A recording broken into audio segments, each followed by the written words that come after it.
اللہ الرحمن الرحیم الحمد للہ رب العالمین الصلاۃ والسلام علی رسولہ الکریم وآلہ الطیبین الطاہرین خیر المبشرین والمنذرین شفیع المذنبین المخاطب طٰہٰ و یاسین النبی مؤید ورسول المصدق ابی القاسم محمد صلوات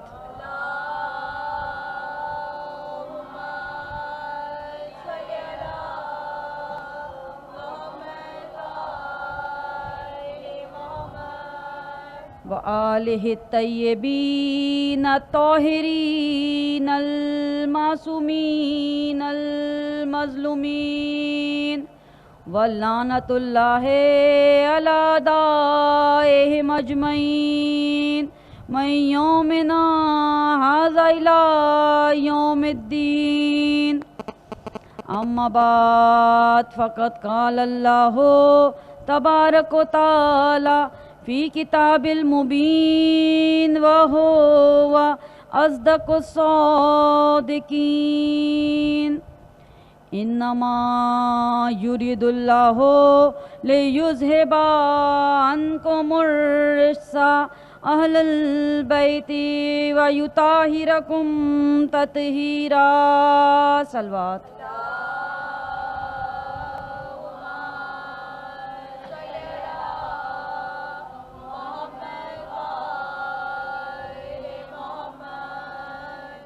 تمام حمد و ثنا اس پروردگار عالم کے لیے ہیں کہ جو لائق حمد و ثنا ہیں، جس کی حمد ہماگیر ہے، جس کی عظمت و شان بلند ہے، جس کی نعمتوں سے کسی کا دامن خالی نہیں۔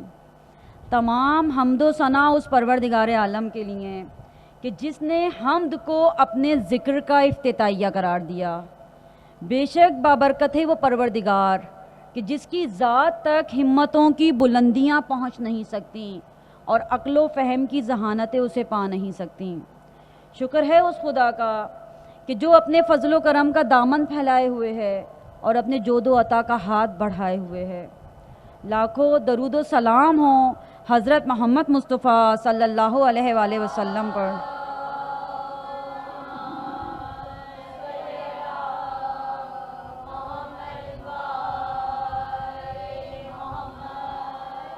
کہ جو نبی رحمت ہیں اور آپ کی آل پر، کہ جو امت کے لیے سامان شفاعت اور دین کے لیے روشن مینار ہیں۔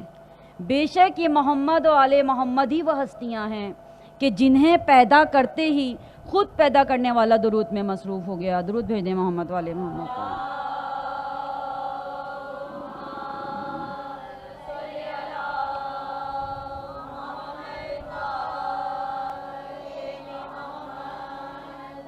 مومنات، آج کی مجلس کا میں ایک ایک لفظ زینب صغریٰ، شریکۃ الزینب، ثانی زینب، بی بی ام کلثوم سلام اللہ علیہا کے نام کرتی ہوں۔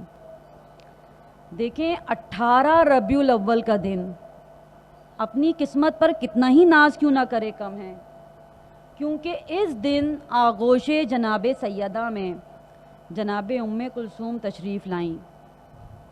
رسول اللہ خود اپنی نواسی کا دیدار کرنے کے لیے آئے اور فرمایا لاؤ میری نواسی کو مجھے دے دو۔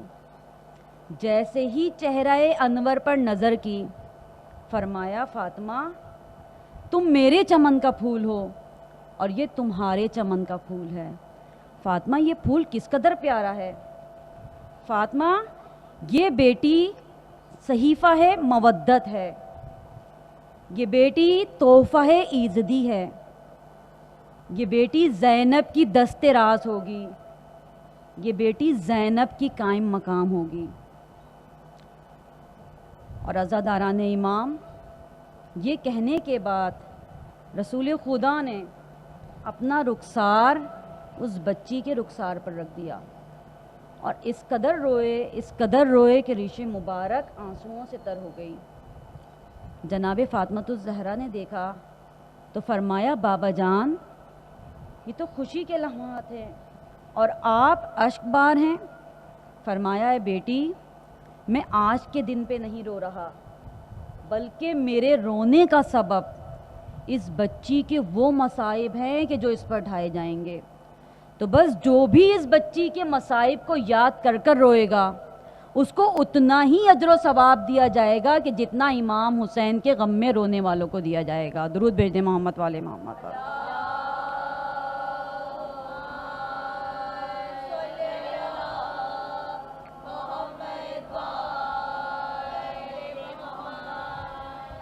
یہ سن کر حضرت علی آگے بڑھے، دستے امامت بڑھائے، بچی دستے رسالت سے دستے امامت میں آئی۔ کیا کہنا اس معصومہ کا کہ جس کی پہلی منزل معصومہ کونین، دوسری منزل رسول ثقلین، تیسری منزل فاتح بدر و حنین، چوتھی منزل حسنین شرفین اور پانچویں منزل عالمہ غیر معلمہ بہن۔ اور جب ان منازل سے گزر کر یہ معصومہ پھر آغوش جناب سیدہ میں آئی تو جناب سیدہ فرماتی ہیں کہ بیٹی ام کلثوم میں زینب کے بعد تمہاری اسی طرح منتظر تھی کہ جس طرح حسن کے بعد حسین کی منتظر تھی۔ اے بیٹی ماں تمہیں خوش آمدید کہتی ہے اور میں اس خدا کی شکر گزار ہوں کہ جس نے تجھ جیسی عابدہ اور مجاہدہ سے میری گود کو آباد کیا۔ اے بیٹی تو میرا وہ گوہر ہے کہ جس کی تابانی قیامت تک باقی رہے گی۔ بیٹی تمہیں بھی دین اسلام کو بچانے کے لیے مشکلات اٹھانی ہوں گی، لیکن دیکھو تمہارے پائے ثبات میں لغزش نہ آنے پائے۔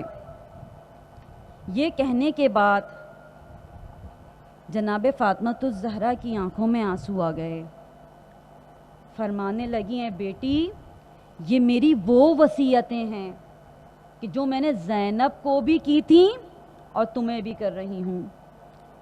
اگر میں یہ کہہ دوں تو غلط نہ ہوگا کہ بی بی زینب اور بی بی ام کلثوم ایک ہی دریا سے نکلی ہوئی دو نہریں ہیں، ایک ہی شاخ کی دو کلیاں ہیں، ایک ہی تصویر کے دو رخ ہیں اور ایک ہی نور کی دو کرنیں ہیں۔ درود بھیجیں محمد والے محمد پر۔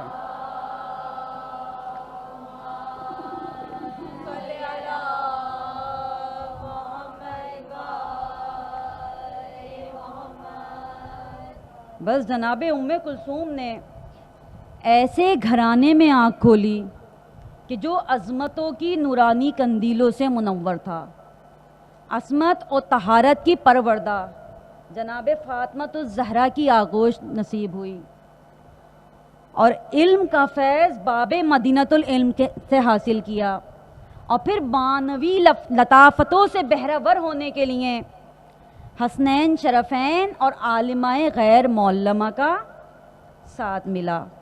کیا ہم دیکھتے ہیں کہ گھر میں جو بچہ سب سے چھوٹا ہوتا ہے وہ گھر بھر کی آنکھ کا تارا ہوتا ہے، سب کا لاڈلا ہوتا ہے، کیونکہ جناب ام کلثوم گھر میں سب سے چھوٹی تھیں اس لیے گھر بھر کی آنکھ کا تارا تھی۔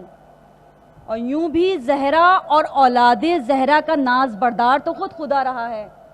ہم یہ دیکھتے ہیں کہ امام حسن ہو یا امام حسین، بی بی زینب ہو یا بی بی ام کلثوم، اللہ نے سب کے ناز اٹھائے ہیں۔ اب ہمارا موضوع کیونکہ جناب ام کلثوم ہے تو ہم یہ دیکھتے ہیں کہ پروردگار عالم اس چھوٹی شہزادی کے ناز کس طرح اٹھاتا ہوا نظر آ رہا ہے کہ ایک دن جناب ام کلثوم کھیلتے کھیلتے جناب فاطمۃ الزہرا کے پاس آئیں، فرمانے لگی اماں جان آپ کس کام میں مصروف ہیں؟ کہا بیٹی میں روٹیاں تیار کر رہی ہوں۔ کہا اماں جان آج ہم کھانے میں کیا کھائیں گے؟ کہا بیٹی نمک و پانی سے تناول فرمائیں گے۔ لیکن جناب ام کلثوم فرماتی ہیں لیکن اماں جان مجھے تو ہرن کے گوشت کے سالن کی خوشبو آ رہی ہے۔ جناب سیدہ نے یہ سنا تو دل میں سوچنے لگیں کہ آج میری بیٹی کا دل ہرن کے گوشت کے سالن کو چاہ رہا ہے، لیکن اب کیا ہو سکتا ہے کہ جب روٹیاں تیار ہو گئیں، دسترخوان بچھایا گیا اور کھانا لا کر دسترخوان پر رکھ دیا گیا، تو جناب سیدہ نے بچوں کو آواز دی کہ آؤ بچوں کھانا کھا لو۔ بچے وضو کر کر دسترخوان کے قریب آ کر بیٹھے، بسم اللہ پڑھی کہ اتنے میں دق الباب ہوا۔ جناب فضہ نے جا کر دروازہ کھولا تو کیا دیکھتی ہیں کہ ایک بزرگ سر نیاز جھکائے کھڑے ہیں اور ہاتھوں میں ایک تشت لیے ہوئے ہیں کہ جس پر سبز رومال پڑا ہوا ہے۔ بعد درود و سلام کہتے ہیں کہ یہ ہدیہ عقیدت اس گھرانے کی سب سے چھوٹی شہزادی کے لیے ہیں۔ جناب فضہ وہ تشت لے کر دسترخوان پر آ گئیں اور جو ہی دسترخوان پر سے اس تشت سے رومال ہٹایا گیا، ہرن کے گوشت کے سالن کی خوشبو چار سو پھیل گئی۔ بس جناب سیدہ نے مولا رسول خدا کو اور مولا علی کو اس کھانے پر مدعو کیا، سب نے خوش ہو کر کھانا تناول فرمایا، اور پھر رسول خدا نے اور مولا علی نے یہ فرمایا کہ دیکھو اس گھرانے کی سب سے چھوٹی شہزادی کا مقام بھی اللہ کے نزدیک یہ ہے کہ اگر دل میں کوئی خواہش پیدا ہو جائے، دل میں کوئی چاہت آ جائے تو اللہ اس کو پورا کرنے کے لیے حضرت خضر کو خدمت گزار بنا کر بھیج دیا کرتا ہے۔ تو جس کے بچپن کا یہ عالم ہے اس کی جوانی کا کیا عالم ہوگا؟ درود بھیج دیں محمد والے محمد کا۔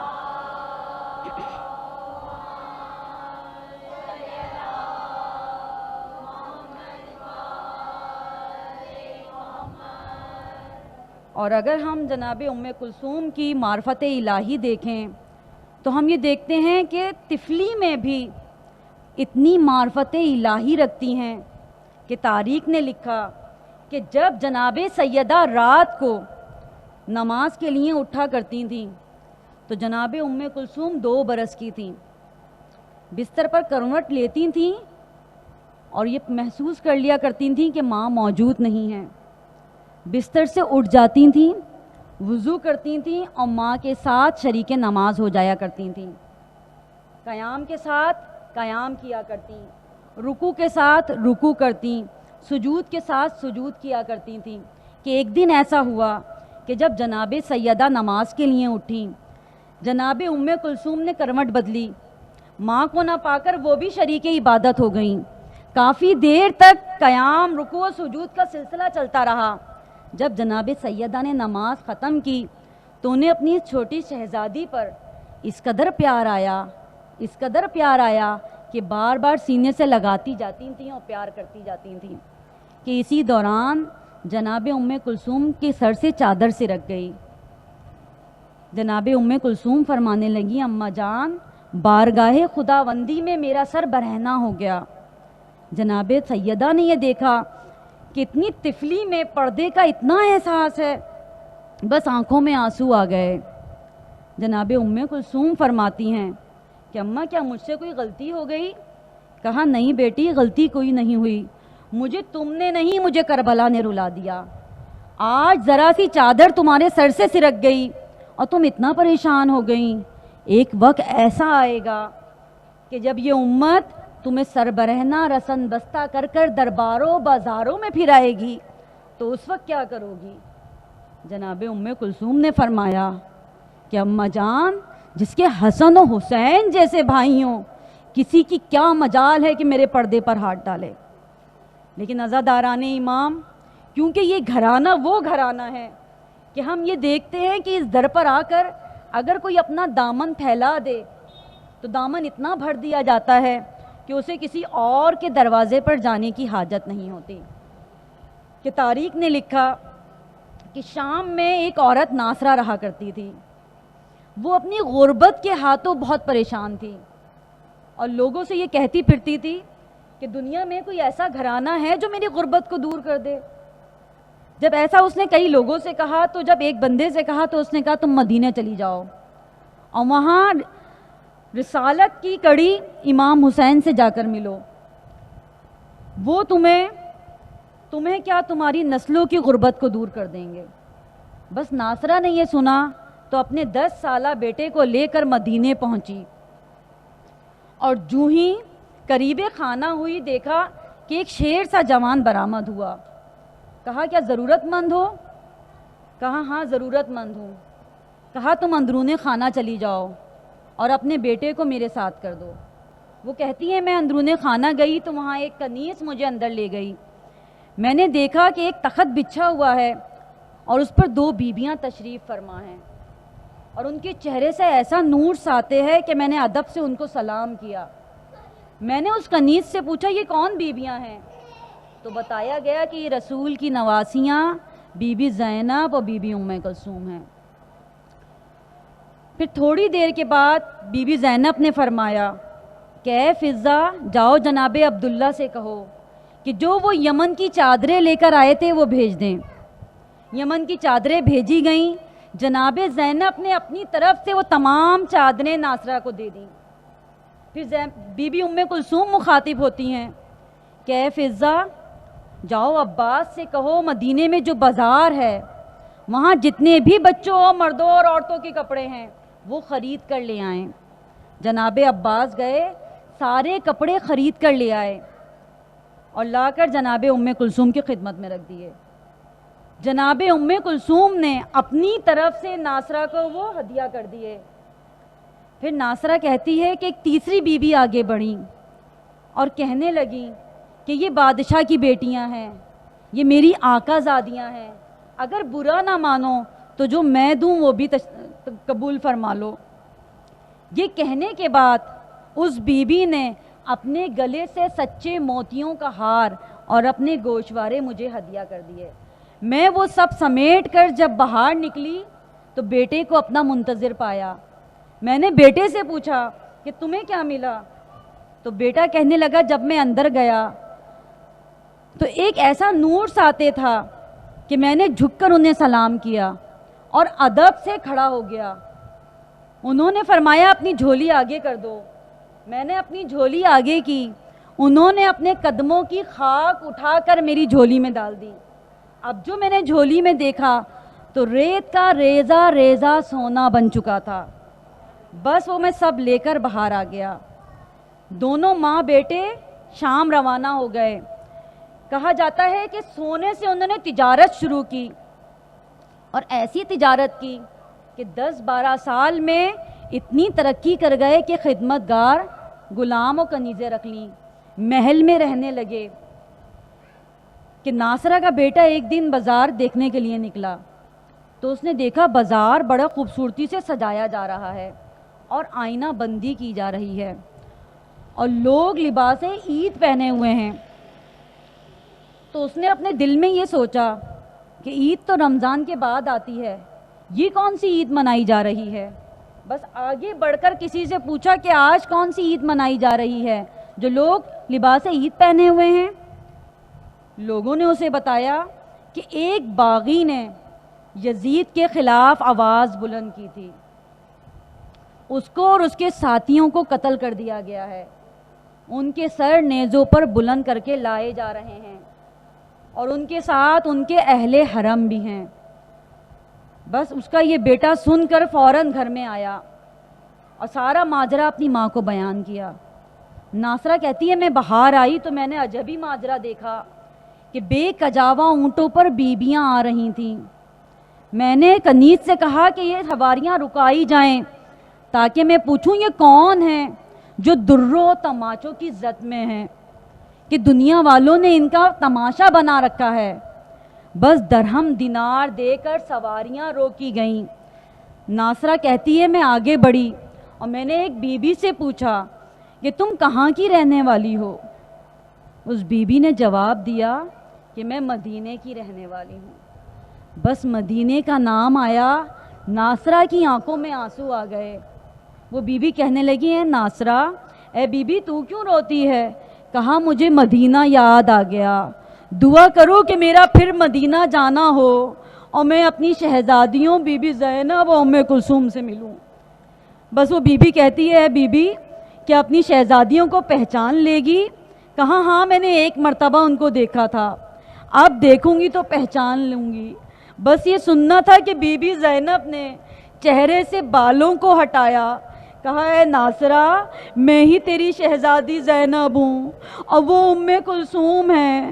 بس ناصرہ کہتی ہے میں نے اپنا سر و سینہ پیٹ لیا، کہا مولا حسین کہاں ہیں؟ کہا وہ جو نوک نیزہ پہ سر ہے وہ میرے بھائی حسین کا ہے۔ بس عزاداران امام تاریخ نے لکھا کہ ناصرہ سے برداشت نہ ہوا، اپنی چادر اتار کر بی بی زینب کے سر پر ڈال دی اور کہنے لگی خدا را میری آنکھیں اندھی ہو جاتی کہ میں بیویوں کو اس طرح بے پردہ نہ دیکھتی۔ تو عزاداران امام یہ عزاداری ہماری شہ رگ حیات ہے، خدا کرے کہ یہ عزاداری ہمیشہ قائم رہے، کیونکہ یہ مجلس عزا وہ ہے کہ جس کی بنیاد رکھنے والی بی بی زینب اور سید سجاد ہے۔ تو عزاداران امام جب بھی اس فرش عزا پر بیٹھ کر آرام و سکون کے ساتھ حسین کے غم میں آنسو بہایا کرو، تو اس بے کس بہن اور بے بس امام کو ضرور یاد کر لیا کرو کہ جنہوں نے برستے ہوئے کوڑوں اور جھلستے ہوئے لو کے تھپیڑوں میں اس مجلس حسین کی بنیاد رکھی۔ ہاں عزاداران امام یہ مجلس عزا نعمت ہے، اس مجلس عزا میں شرکت نعمت ہے اور اس مجلس عزا میں آنسوں کا آنا نعمت ہے، کیونکہ یہ نعمت ہر ایک کو نہیں ملا کرتی۔ خوش نصیب ہے وہ آنکھ کہ جو حسین کے غم میں روتی ہے۔ عزاداران امام تاریخ یہ بتاتی ہے کہ ہمارے ہر امام نے حسین کے غم کو منایا ہے، اور عزاداران امام روایت لکھی گئی کہ جب بھی ہمارے 8ویں امام محرم کا چاند دیکھتے تھے تو اپنے گھر میں مجلس عزا کا اہتمام کرتے تھے، دریاں خود بچھاتے تھے۔ غلام آ کر کہتے تھے مولا ہم دریاں بچھا دیں؟ کہتے تھے نہیں، تمہیں نہیں معلوم کہ اس فرش عزا پر کون کون سی ہستیاں آ کر بیٹھیں گی۔ بس مولا فرش عزا بچھاتے اور جب عزادار آنا شروع ہوتے مولا خود ان کا استقبال کرتے۔ تو عزاداران امام عزاداروں کا مرتبہ کم نہ سمجھے کہ ہمارے 8ویں امام ان کا استقبال کیا کرتے تھے، اور ذاکر وہ ہے کہ جب ذاکر مجلس پڑھنے آیا کرتا تھا مولا نہ صرف استقبال کرتے تھے بلکہ اپنے سینے سے لگاتے تھے اور رو کر کہتے تھے مرحبا اے میری دادی زہرا کے مددگار، مرحبا مرحبا اے میری دادی زہرا کے عزادار، مرحبا مرحبا اے میری دادی زہرا کے زوار، مرحبا مرحبا اے میری دادی زہرا کے ذکر کرنے والے، مرحبا۔ بس عزاداران امام آج اس فرش عزا پر ہمیں جناب فاطمۃ الزہرا کو 72 کے ساتھ ساتھ امام حسن عسکری کا بھی پرسہ دینا ہے، امام زمانہ کو ان کی یتیمی کا پرسہ دینا ہے۔ میں کہوں گی بی بی فاطمہ زہرا کہاں کہاں آپ کے بیٹے شہید کر دیے گئے، کبھی کربلا میں، کہیں مشہد میں، کہیں سامرا میں، کہیں کاظمین میں، کہیں خراسان میں۔ اے میری بی بی ہم یہاں پرسے کے لیے آئے ہیں، ہمارے اس پرسے کو قبول کیجئے۔ اے بی بی آپ نے کیا کیا دعائیں مانگ کر اپنے چمن کو آباد کیا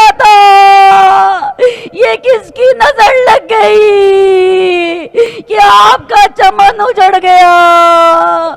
آزاداران امام تاریخ یہ بتاتی ہے کہ 28 برس کے تھے ہمارے 11ویں امام اور بیٹھ کر واجب نماز پڑھ رہے تھے. کسی نے کہا اے مولا آپ تو جوان ہیں اور بیٹھ کر نماز پڑھ رہے ہیں. کہا اے شخص میری جوانی نہ دیکھ بلکہ یہ دیکھ جو مجھے زہر دیا گیا ہے اس کی شدت اتنی ہے کہ میرے اندر جدر کے ٹکڑے گل گل کر گر رہے ہیں.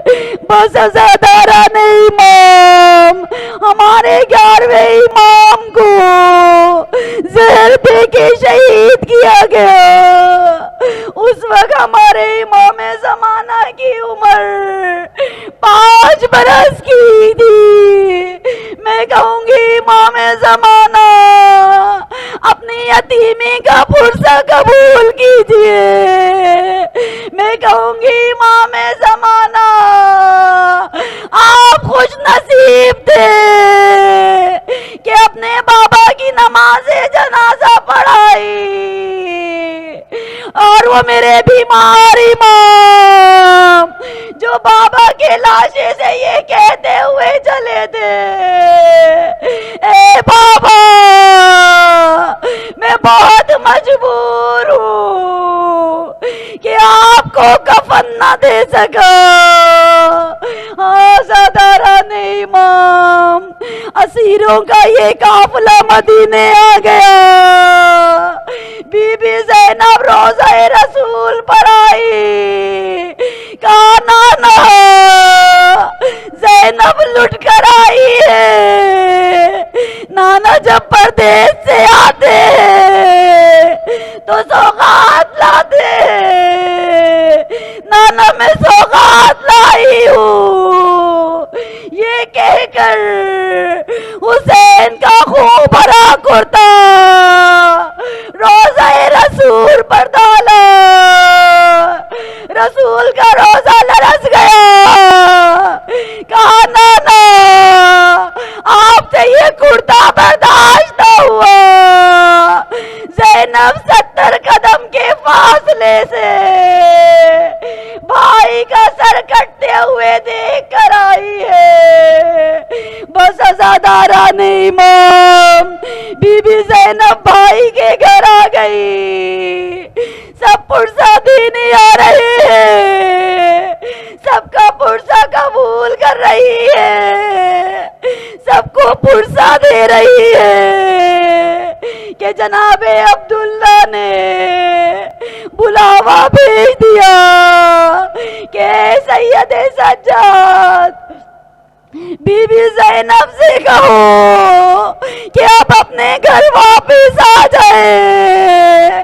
بس یہ سننا تھا. میری بی بی اٹھی اور گھر کی طرف چل پڑی لیکن جو قدم اٹھاتی جاتی تھی بی بی لرزتی جاتی تھی. عزاداران امام کیا آپ سمجھتے ہیں کہ بی بی کیوں لرز رہی تھی؟ بی بی اس لیے لرز رہی تھی کہ تاریخ نے لکھا کہ کربلا سے لے کر مدینے تک یعنی رسول کے روضے تک ماں کی قبر تک بی بی نے اپنے بچوں کا ذکر نہیں کیا. بی بی اپنے بچوں پر نہیں روئی. جو ہی گھر کے قریب پہنچی اور امام اونو محمد کے حجرے نظر آئے بس اونو محمد یاد آ گئے. 2 چھوٹے چھوٹے مسلے بچھے ہوئے دیکھے تو انہیں اپنے سینے سے لگا لیا. کہا اے اونو محمد اب میرا دل اس گھر میں نہیں لگتا.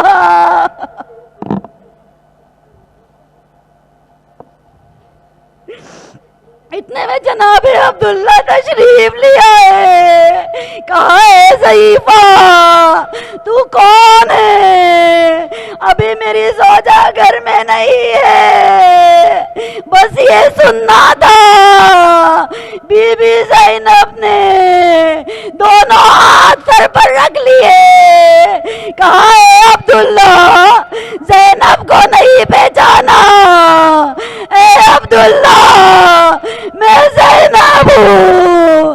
عبداللہ نو محمد مارے گئے.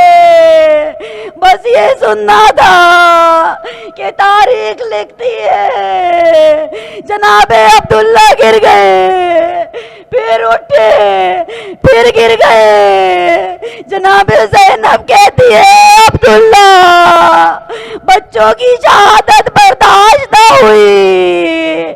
کہا ہے زینب یہ بات نہیں ہے، مجھے اتنا بتا دو یہ ہاتھوں پہ نیلوں کے نشان، یہ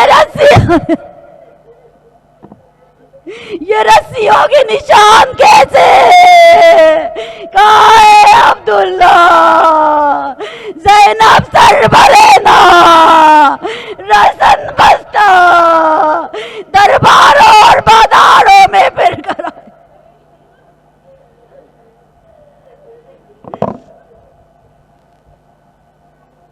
لعنت اللہ علی القوم الظالمین.